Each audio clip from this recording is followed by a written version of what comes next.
تا به بنفشه میدم طره مشک سای تو، پرده غنچه میدرم خنده دلگشای تو. ای گل خوش نسیم من، بلبل خویش را مسوز، کز سر صدق میکنم شب همه شب دعای تو. من که ملول گشتمی از نفس فرشتگان، قال و مقال عالمی میکشم از برای تو. دولت عشق بین که چون از سر فقر و افتخار، گوشه تاج سلطنت میشکند گدای تو. خرقه زهد و جام می گرچه نه در خور همم، این همه نقش میزنم از جهت رضای تو. ماشاءالله ماشاءالله. خوب بود، عالی بود. متشکرم جناب استاد صیادی عزیز. استاد چیه بابا، ما شاگردیم هنوز. شما استاد ما هستیم، ما همیشه شما رو با خنده، حال خوب و خوشحالی به یاد داریم. خدا رو شکر. و من به یاد دارم سن و سالی نداشتم، شما همیشه الان حال دادی یا حال ما رو داریم؟ نه واقعا من الان سن و سال نداشتم یعنی اینکه یه جورایی داری منو پیر جلوه میدی. شما که ماشاءالله پیر نمیشی، ما هر چقدر نگاه میکنیم هر روز ماشاءالله جوان‌تر، خوشگل‌تر، خوش‌تیپ‌تر. چه برنامه‌ای یادته؟ ساعت خوش. ساعت خوش یادش بخیر.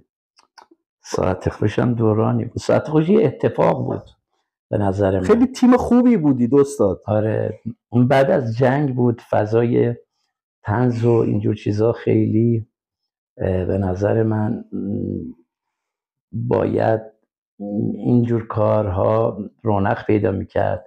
بعد از فضای جنگ فضای طنز و فضای شادی میخواستن و این برنامه رو برای همین به نظر من امروز هم الان نیاز مردم به اینجور کارها هست، ولی متاسفانه میبینیم که کمتر هست این نوع کارا، با اینکه نیاز مردم الان شادی الان نیاز مردم. استاد من حالا چون از نزدیک دیدم کار شما رو، به عنوان بازیگر دیدم که خودتون اصلا هم کارگردان بودید هم صحنه‌گردان، حالا و همه چیز. توی ساعت خوش تیم خیلی خوبی داشتین. قبل اونم سابقه بازی داشتین؟ آره، من تو جنگ جوان کارگردانی و بازیگری میکردم. جنگ جوان قبل از ساعت خوش بود که اونجا هم مشغول بودیم و بعدش پرواز 57 بود، بعد ساعت خوش بود. یعنی از سال 68 هم فیلم‌های کوتاه می‌ساختم. خیلی خوب. بعد بچه‌هاتون هم تو کار هنری هستن استاد؟ آره، والا اوایل پندار که الان 16 سالشه و رها 20 سالشه، منم که 25 سالمه. پندار تو کار اینا خیلی موقعی که بچه بودن دوست داشتن که بیان تو کار بازیگری.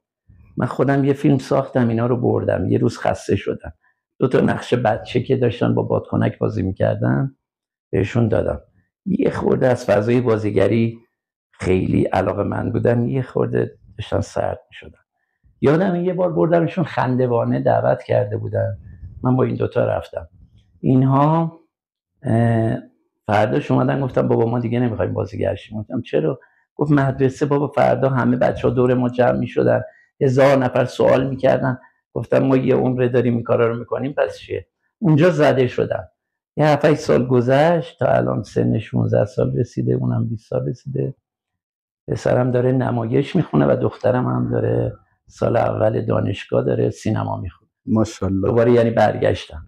حالا من نمیخوام تو جزئیات برم، ولی میدونم که خیلی موفق شدن. امیدوارم که موفق مانند باباشون که پر از خاطرات خوبه. من هر وقت اسم شما میاد و با اینکه 1000 بار دیدم فیلم های شما رو و به خصوص ساعت خوش یکی از چیزهاییه که من هر شب میشینم توی یوتیوب. هر شب؟ آره باور کنید هر شب یک تیکه از برنامه من با ساعت خوش میگذره و خاطرات فوق العاده خوبی از شما به یاد داریم. استاد با موسیقی از کی آشنا شدید؟ چطوری؟ یه 4-5 ساله موسیقی علاقه‌مند شدم. بعد مثل این بچه‌ها میرم اسباب بازی فروشی اسباب بازی میگیرن، منم ساز فروشی میرم یه دونه ساز میگیرم و میگیرم همینجوری سازا رو دارم تجربه میکنم و خیلی فضای عجیب غریبی و یک به نظر من اقیانوس بیکرام هنر رو توش میتونی بازی کنی در موسیقی و هرچی میری جلوتر و عمق اینو میبینی بیشتره. یک فضای دیگه ای داره موسیقی، اکادمیک نگوشی، یه سری ساز میگیریم و میزنیم دلی دیگه، نه اینکه برای ارائه به بیرون باشه. بسیار عالی. توی فیلماتون هم اخیراً من دیدم که ساز میزنید و میخونید و بعضی کارگردانا میگن آره سری بزنی بخونیم. کدوم کارتو که خوندی از کدوم شاعر خوندی که من اصلا کارامو با مولانا شروع کردم. مولانا و حافظ و اینا، یعنی اینم الان مربوط به حافظ بود دیگه. بله. خود شما هم که حافظ زیاد میخوندی. مخلصت. شما حافظ رو چند تا از غزلاشو خوندی؟ خیلیاشو نه؟ بله. یه خود برامون بخون، یه غزل بخون، یه غزل چند بیتی از یه غزله که خیلی با اون غزل حال میکنی. با اون غزل حال میکنم. خب من با همه غزل‌ها حال میکنم، ولی چه سوال سختی. ما اومدیم از شما سوال بپرسیم. چشم. شما انتخاب بکن بگو تا من بخونم. غزل مثلا 731 نداره. خب الحمدلله بس نمیخونی. نه از مولانا 731 داره تا 3000. نه مولانا نه، حافظ برو غزل 60 و غزل 55 رو بخون. همه رو حفظی یعنی؟ نه حفظ که نیستم، ولی خب خیلی هاش تو ذهنم. غزل 55 میدونی چیه؟ نه نمیدونم مطلعش رو. مگه یه غزل خودت بگو. خب یه غزل بگم. مرحبا طایر فرخ پی فرخنده پیام، خیر مقدم چه خبر دوست کجا راه کدام، یا رب این قافله را لطف ازل بدرقه باد، که از او خصم به دام آمد و معشوقه به کام. ماجرای من و معشوق مرا پایان نیست، ماجرای من و معشوق مرا پایان نیست، آنچه آغاز ندارد نپذیرد انجام، آنچه آغاز ندارد نپذیرد انجام. گل زهد برد تنعم نفسی رخ بنما، سرو می نازد و خوش نیست خدا را بخرام. گل زهد برد تنعم. از کی علاقه‌مند شدی شما؟ من فکر کنم زبون که باز کردم با حافظ باز کردم، چون خواهرم ادبیات میخوند و یعنی اون موقع که بچه بودی من واقعا به بچگیام استاد هنوز یادمه بابام منو مینشون بغل دستش و برام شاهنامه میخوند و بعدها خواهرم برام خواجو میخوند، نظامی. حتی یادمه این طلسم قلعه الاست، این پاسبان خانه لیلاست، اینا سازنده ارغنون این ساز از پرده چون. از اون موقع یادت هست؟ آره اینا شعرهایی که مال 4-5-6 سالگی مثلا یادم. دخترت هم ماشاءالله رها جان دیدم که خیلی خوب میخونه حافظ و اینا رو، یا حفظه؟ رها هم آره، رها خب حالا توی سن و سالی کوچولوتره و یه چند تا غزل هم خونده، با خودم خونده، تنها خونده. و نیما ماشاءالله خودش الان یه پا نوازنده شده. پسره. بله خیلی خوشحال شدم از مصاحبه با شما و قربونت برم. انگار من اومدم مصاحبه دیدی. خب خبر؟ یعنی این استاد بودن اینه که ما اومدیم مصاحبه بکنیم. حالا مصاحبه رو میخوای چیکار کنی؟ یا برای توی یوتیوب و مجازی احیانا بخوایم بارگذاری بکنیم. سلامتی. ببینم خودت هم شعر گفتی درسته؟ بله من شعر گفتم. شعر زیاد گفتی؟ بله. خیلی. یعنی چاپ میخوای بکنی؟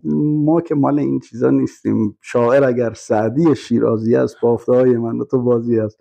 من معمولا حالا شعرامو اون شعر عاشقانه خیلی قشنگ بود به نظرم. می‌دی من بخونم؟ باعث افتخار ماست و یادم اتفاقا یه بار خوندی چقدرم خوب خوندی داشت اون که سرم رو بالش و اما چشام تا عمق شب رفته. خیلی شعر قشنگی. اینو به نظر من بخونی همه تحت تاثیر قرار میگیرن، حتی کسی که رفتن برمیگردن. ولی اینو میخونم من، اجازه بدی. میدونی ما چون حرفه‌ای نمیخونیم، این خوبیش اینه که میتونیم این سبک‌های مختلف رو تجربه کنیم. برای ما که مثلا خواننده حرفه‌ای نیستیم، فقط دلی دوست داریم ساز بزنیم و بخونیم و اونو ولی میخونم دیگه. حالا ممکنه فالش ماش بخونیم، ممکنه که نه 100%. شما همین که نگاهش بکنی برای ما باعث افتخاره. ما مخلصیم. کلا دارم میگم باعث میشه که مثلا سبک‌های مختلفو، ولی یه خواننده حرفه‌ای هیچ وقت نمیره مثلا سبک‌های مختلفو شاید تجربه کنه، تو کاراش دیده بشه، یک چیزی رو میگیره دنبال میکنه.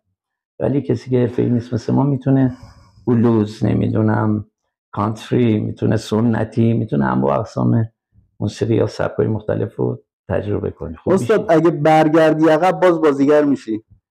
آره چرا که نه. یعنی توی این خداوند یه لطفی به ما داشته و من شاکرم که میتونیم جای آدم‌های دیگه یه تایم کوتاهی از 1 روز گرفته تا 5 سال یه کاری پیش اومده بود، 3 سال من درگیر کارش و بتونیم جای اونا باشیم و اون آدم رو زندگی کنیم. و خداوند یه لطف دیگه داشته که من تونستم تو کار کمدی و طنز برم. یعنی وقتی مردم با دیدن من یاد اون آیتما میافتن، واقعا انرژی 20 سال پیش بوده. یهو میگن یادته فلان خاطره فلان، من اصلا خودم یادم نیست، ولی همین که میبینن و اخمشون باز میشه تو این شرایط، یه جوری لبخند میاد رو لباشون، یک عالمه انرژی میاد سراغ ما. واقعا اینش آخه استاد شما، من حالا خب چند سال میشناسم شما رو، نزدیک بودم دیدم، شما یه خصوصیت خیلی خوبی دارید که شاید خیلی ندارن. خیلی مهربونید، خیلی مردمی هستید. یادم توی شیراز تو حافظیه نشسته بودیم، خب اون وقت دوره کرونا و اینا هم بود، رفته بودیم برای اون فیلمی که فال میگرفتیم 1000 تومان. فال میگه و حافظ خوب میخونه دیگه. رفتیم دور مقبره حافظ، شروع کرد فال گرفتن، ملت جمع شده بودن، فالی 1000 تومان میخواست. غزل هم داشتیم 1200 تومان. 1200 بود دیگه حراج کرده. آره من یادمه که خب استاد صیادی هم نشسته بودیم و لایو گذاشته بودیم با هم، اگر اشتباه نکنم، یا صحبت میکردیم. خب کسایی که اونجا بودن میشناختن. یادم مثلا به من میگفتن که میشه به استاد بگید که مثلا یه عکس بگیریم. آره چرا که نه استاد، یه عکس باشون میگیریم. میدم اصلا انقدر خوب برخورد میکرد، برخوردی که شاید تو خیلی از همکارای شما من ندیدم. این یکی از خصوصیات بارز شماست که من به حقیقت باید میگفتم. من خاکی هستم، وقتی بارون میاد اصلا گلی میشم. ولی واقعیتش اینه که من همیشه فکر میکنم که چیه، کجاست، داستان چیه، هیچی نیست. یعنی هر کی که فکر کرد خبری هست، به نظر من کارش تمومه. بنابراین ما خاک پا هستیم. شما تاج سر هست. پاتو بلند کن با چپ تو. نفرمایید تو رو خدا، خواهش میکنم نفرمایید. خواهش میکنم از این مردم واقعا لطفشون شامل حال من شده و چون کار هنری طنز میکنیم خیلی ارتباط نزدیکتری دارم و بارها پیش اومده ممکنه من آدمم دیگه، ممکنه من مثلا غمگین باشم، ناراحت باشم، تو فکر باشم، عصبانی باشم، ولی جوری همیشه اینجوریم. همیشه سعی میکنم که اگه دیدن خاطره خوبی، چون واقعا سعی میکنم بفهمم که واقعا چی نیست. من این رو از این تعارف نگفتم و نمیخوام. در واقع من اهل خودتون میدونید تملق نیستم، میشناسید حداقل. و چون باهاتون زندگی کردم 15 روز اینجوری‌ها با هم شیراز بودیم، این بر رفتیم اون بر رفتیم، واقعا یکی از هنرمندایی که اینو به انصاف میگم خیلی مردمی، خیلی یعنی واقعا شما لطف دارید. این یکی از خصوصیات بارز شماست که خیلی ندارن و این جاودانگی میاره. به نظر من بزرگی، شما هنرش رو دارید، من دیدم که هنر شما رو دیدم. استاد من یه سوال خیلی خاص دیگه ای دارم. شما یه جا یه نقش یه دیوونه رو گرفته بودید، یادتونه کجا بود؟ کیف اون معمای شاه بود. معمای شاه بود، بله. اون نقش رو دوست داشتید استاد؟ حالا اون کار، حالا با توجه به اینکه شاید خیلی ها ارتباط برقرار نکرده بودن، خدا رو شکر با بازی من ارتباط برقرار کردم. نقش یک عقب مونده بود که حرفای بهلولوار میزد. من اونو دوست داشتم و 2 سال سر اون کار بودم که باید وزنمون همیشه یکسان ترازو بود که ما وزنمون بالا و پایین نره، نوع رفتارمون، نوع استایلمون، نوع دیالوگمون. آره اون کار امیر مسعود بود که 2 سال سر اون کار بودم. آره اونو خیلی دوست داشتم. خب به جز اون نقش، چه نقش دیگه ای بازی کردی که دوستش داشتی؟ از این جوابای کلیشه‌ای من اونا نقشا مثل بچه‌های من میمونه. نه واقعا بعضی از نقشا مثلا خب تو ذهن آدم میمونه. من داشتم برای خانه سینما یا این ارشاد که معادل مدرک دکترا و اینا میدن، این دستیار ما داشت چیز جمع میکرد، نزدیک 960 تا کار من بازی کرده بودم، جمع آوری کرد، ولی شاید 60 تاشو دوست داشته باشم بازی ها رو. اونم تازه بازم پر ایراده، 900 تا دیگهش به درد نمیخوره. مثل موسیقی میمونه. موسیقی رو مثلا 200 تا موسیقی ضبط کردم، 203 تا مثلا ضبط کردم، 3 تاشو خوشم میاد. فالچ نخوندم، حسابی چیز کردم. آره دیگه کار هنری همینه، هرچی میری جلوتر واقعا میبینی که تو اون قطره، اون ذره در کار هنر هم نیستی، تو این اقیانوس هم